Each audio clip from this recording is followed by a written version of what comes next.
یہ آخری عشرے میں آدمی جو ہے اللہ کی چوکھٹ پر ہی جا کر بیٹھ جائے، اپنے معمولات کو توڑے۔ اعتکاف کی روح یہ ہے کہ یہ جو ہمارے معمولات ہوتے ہیں، روٹین، یہ بھی غفلت پیدا کر دیتے ہیں۔ ایک عادت بن گئی، صبح اٹھتے یہ کرنا، پھر یہ کرنا، پھر دفتر جانا، پھر آنا، پھر یہ، اس کے اندر پھر وہ آدمی کوئی جاگتا ہی نہیں، ہوش میں آتا ہی نہیں۔ وہ گویا کہ ایک مدہوش سا ہے اور ایک وہ اپنا سائیکل چل رہا ہے خود بخود۔ اس سائیکل کو توڑو، جیسے 5 دفعہ وہ سائیکل توڑتے ہو نماز کے لیے۔ آؤ یہاں آؤ، آؤ سجدے میں گریں، لوح جبیں تازہ کریں، یاد کرو اللہ کو دوبارہ، اپنا عہد استوار کرو دوبارہ، ایاک نعبد و ایاک نستعین۔ اسی طرح سال میں ذرا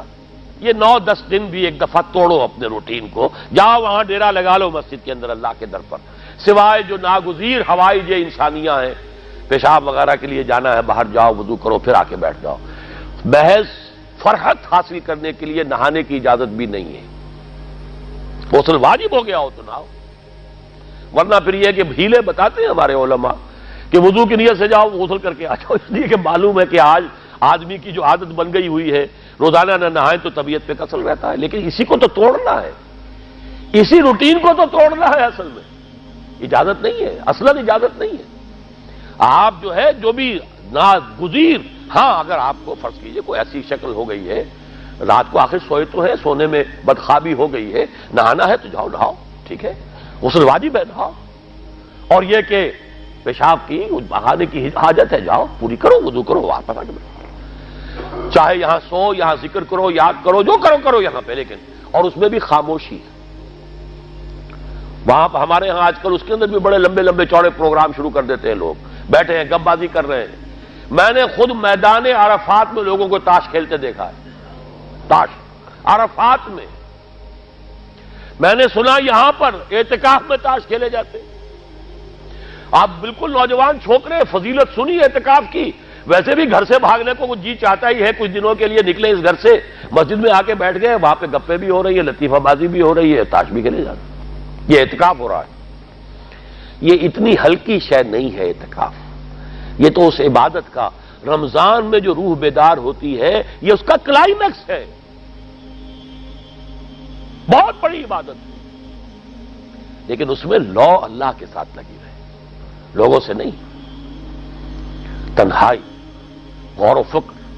یا قرآن پڑھو، ذکر کرو، نوافل پڑھو، یا سوچو بچ، جیسے حدیث میں آتا ہے وَأَن يَكُونَ نُطْقِي ذِكْرًا وَنَظَرِي عِبْرَةً وَسَمْتِي فِكْرًا، میرا دیکھنا ہو تو عبرت کا دیکھنا ہو کہ ہر شے سے میں سبق حاصل کروں، اور میں بات کروں تو اللہ کے ذکر پر مبنی ہو میری بات، اور میں خاموش رہوں، وَسَمْتِي فِكْرًا، غور و فکر، تفکر و اعتبار، جو حضور جا کر غار حرا میں کیا کرتے تھے وہ اعتکاف تھا حضور کا، مکی دور کا اعتکاف، تنہا بیٹھنا۔ اور یہ روایت مجھے بعد میں معلوم ہوا کہ یہ بنو ہاشم میں یہ روایت تھی، حضور کے دادا بھی جا کر وہاں پر غار حرا میں بیٹھا کرتے تھے، یہ ان کی ایک خاندانی روایت چلی آ رہی تھی، یہ جگہ تھی، اور وہ جگہ ایسی ہے عجیب سی، اب تو خیر بڑی بڑی عمارتیں حائل ہو گئی ہیں، ورنہ میں نے جب پہلا حج کیا تھا سن 62 میں، تو میں نے اس وقت جا کر دیکھا تھا، واقعتاً سیدھا کعبہ نظر آتا ہے وہاں سے، اور کچھ درمیان میں نہیں، جیسے اس کو سلٹ لیمپ کہتے ہیں، وہ غار ہے ہی ایسی کہ سامنے ایک دراڑ سی بس کھلی ہوئی ہے، یہ اس کے اندر سے وہاں بیٹھ جائیے، سیدھی نگاہ خانہ کعبہ پڑ جاتی تھی،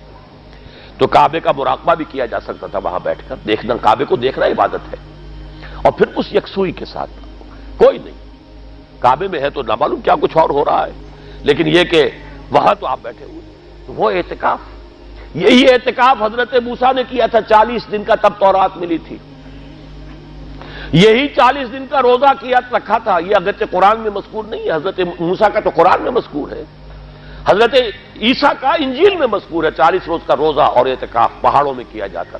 تب انجیل ملی، یہی اعتکاف تھا جو حضور کر رہے تھے غار حرا میں، تب قرآن، اقرا بسم ربک الذی خلق، خلق الانسان من علق، یہ تو اس کا ایک عکس، اس کی ایک جھلک ہونی چاہیے۔ میں نے روح اعتکاف پر بھی ایک زمانے میں ایک تقریر کی تھی، میں نے دیکھا چھپی ہوئی تھی، اب پتہ نہیں کہیں اویلیبل ہے یا نہیں، ایک علیحدہ کتابچے کی شکل میں بھی تھی، ویسے عظمت صیام و قیام رمضان مبارک پر بھی میرا کتابچہ ہے، اور عظمت صوم، جس میں کہ پھر میں نے یہ انسان کے 2 وجود، اس کے بارے میں بھی خاصی وضاحت کے ساتھ گفتگو کی ہے، وہ بھی میرا کتاب چاہے شاید باہر اس پہ ہوں گے۔ تو فرمایا جب تم اعتکاف میں ہو تو ان کے ساتھ مباشرت نہیں کر سکتے۔ تلک حدود اللہ ہے، یہ اللہ کی حدود ہیں، فلا تقربوها، ان کے قریب مت جانا۔ قرآن مجید میں حدود اللہ کے لیے یا تو آتا ہے فلا تعتدوها، یہ اعتداء کہتے ہیں کسی حد کو کراس کر جانا، تجاوز کرنا، اور جہاں زیادہ احتیاط کی بات ہے وہاں فلا تقربوها، آخری حد کے قریب تک نہ چلے جانا، مبادا کہیں غلطی سے قدم جو ہے ادھر پڑ جائے۔ جیسے حضور نے حدیث کے اندر بیان فرمایا الا لکل ملک حمن، ہر بادشاہ کی ایک محفوظ چراگاہ ہوا کرتی تھی، اسی کے جانور اس میں چریں گے، کوئی رعیت میں سے کسی کی بھیڑ بکری، کسی کا کوئی جو ہے گھوڑا وہاں نہیں آ سکتا۔ اب اگر کسی کا گھوڑا یا کسی کی بھیڑ بکری چلی گئی، وہ مجرم ہو گیا، پکڑا جائے گا، گردن ماری جائے گی۔ تو حضور نے فرمایا کہ اللہ کی بھی ایک محفوظ چراگاہ ہے، اللہ کی حما کیا ہے؟ محارمہ، جو چیزیں اس نے تم پر حرام کر دی، ان کے قریب نہ جانا۔ تو دیکھو اگر کوئی چرواہا اپنی بھیڑوں بکریوں کو بالکل آخری حد تک لے جائے گا، اس بادشاہ کی جو وہ حد ہے، تو اندیشہ ہے کہ بھیڑیں بکریاں کہیں ایک چھلانگ لگائے اور بادشاہ کی چراگاہ میں داخل ہو جائے، لہذا ذرا فاصلے پر رہا کرو۔ یہ ہے آخری حد تک نہ جاؤ بلکہ کچھ فاصلے پر رہو۔ فلا تقربوها، یہ اللہ کی حدود ہے تو ان کے قریب مت پھٹکو۔ کذالک یبین اللہ لکم آیاتہ للناس لعلہم یتقون، اسی طرح اللہ تعالی اپنی آیات لوگوں کے لیے واضح کر رہا ہے تاکہ وہ بچیں، تقویٰ کی روش اختیار کریں، حدود الہی کا احترام کریں، اس میں کہیں تجاوز تو دور رہا، اس کے قریب بھی نہ آئے۔